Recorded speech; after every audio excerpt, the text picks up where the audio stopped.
introduction. We've had Charles Slepian from frac.com, FRAC.com, on the show before, and we're so happy he's back in studio with us.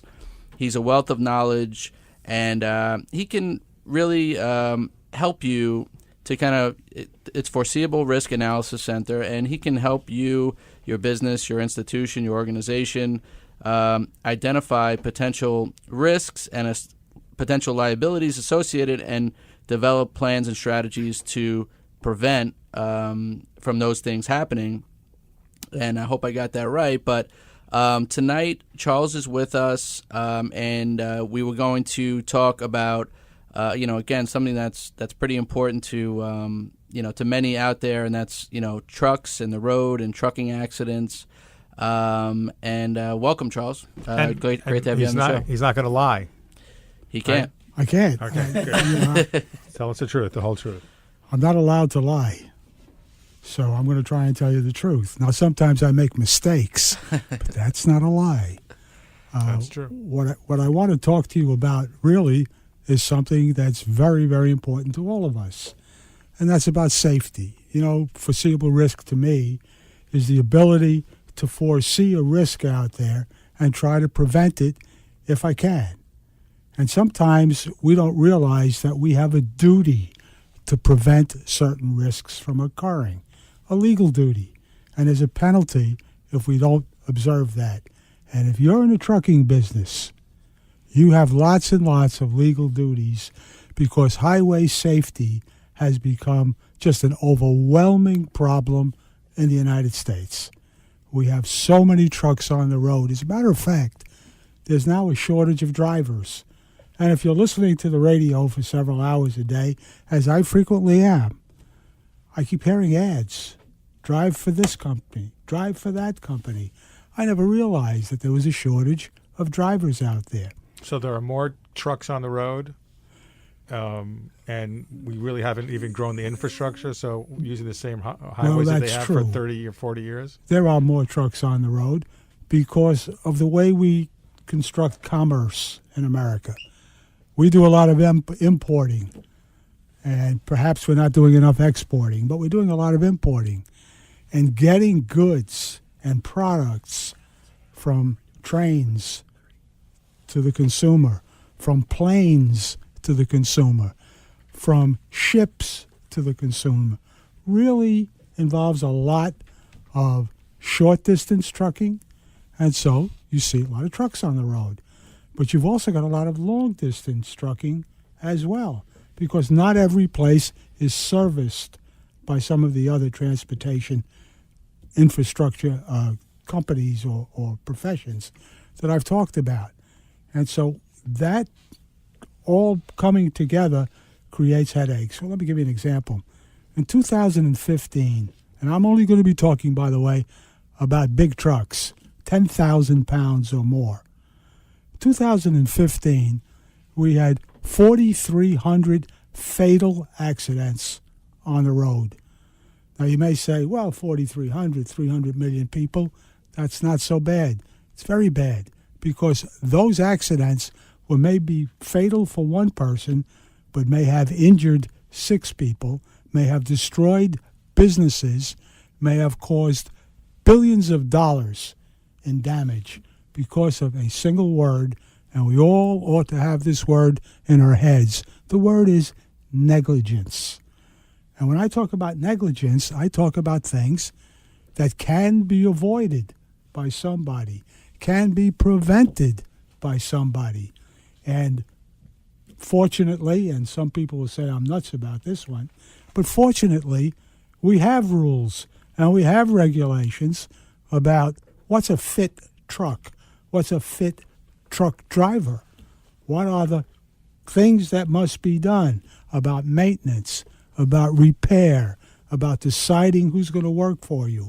All of these things become very important. And they're important because if there is an accident, that's the first thing that we look at in terms of liability.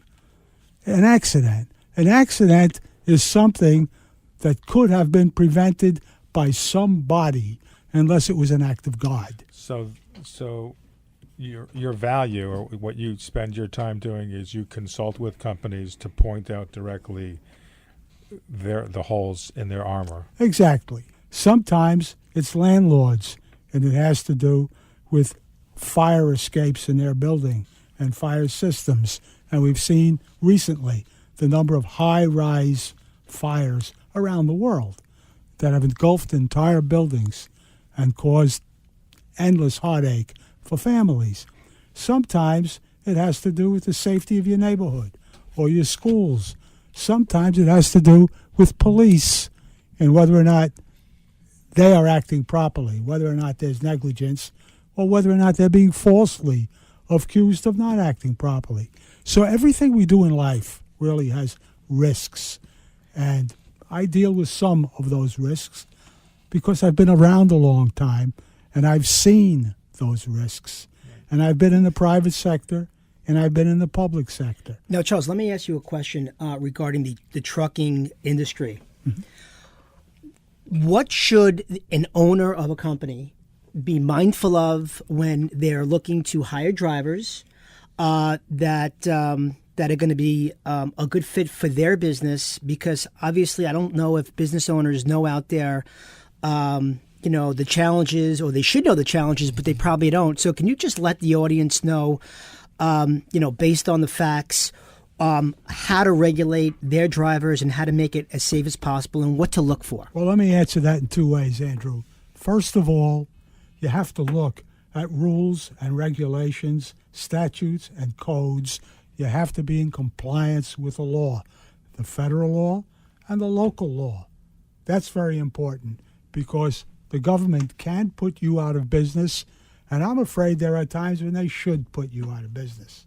Because if you are operating unsafe vehicles on the highway, you may take the life of one of my kids or somebody else's kids, and it just drives me nuts when I see that. Mm-hmm. So that's one side.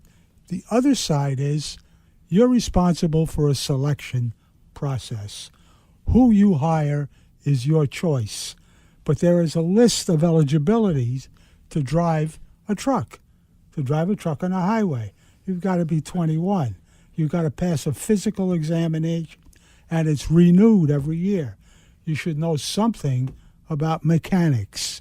You have to be dedicated to safety, because if you're not, the insurance company will put your company out of business. So these are the kinds of things the employer's got to look at from, one, the business or marketing point of view, and second, is the compliance point of view.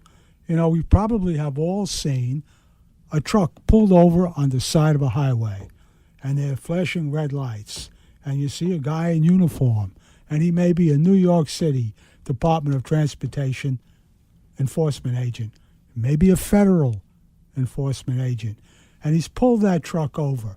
And what he is doing now is he's asking the driver for his paperwork. I want to see how many hours you worked, how many hours you were on, and how much rest time you had in between. And you're carrying that in that cabin of the truck with you. Mm-hmm. I want to take a look at your tires. I want to measure the depth of the grooves of the tires, because you've got to be able to stop it. Turn on your emergency lights for me. I want to make sure they're working. Some people will say, well, he's just breaking my chops. Mm-hmm. Other people will say he's trying to save lives. I look at it from the trying to save lives. And it's easy for a businessman not to fall into a trap. Yeah, and you know what, Charles? I think that lots of businesses today, they don't really think about, the foreseeable risks with driving. So if you could, because we're going to wrap it up right now, but if you could give, business owners any advice out there quickly, what would you quickly tell them? You know what the risks are in your business, and you know how to prevent those risks from occurring. Okay. Invest the time, invest the money, invest the skill in doing that, because you've got a duty to everybody. If you own a trucking company out there, you really do. It's that important. You really should reach out to Charles Slepian and let him take a look at what's going on. There's so many variables. It's FRAC.com, Foreseeable Risk Analysis Center, for frac.com. And Charles, we thank you so much for joining with us tonight at this. If new I hour. may, I would just like to add another piece of advice. Since you're putting down, frac.com, look at FMCSA, which is the Federal Motor Safety Act. And it's got all the things I'm talking about right on it. There you go. Thank you, Charles. Charles, and, thank you so much for stopping into the studio. You're always a wealth of knowledge for all the business owners out there, and we look forward to having you back on the show very soon. Good night from Thump Local and frac.com.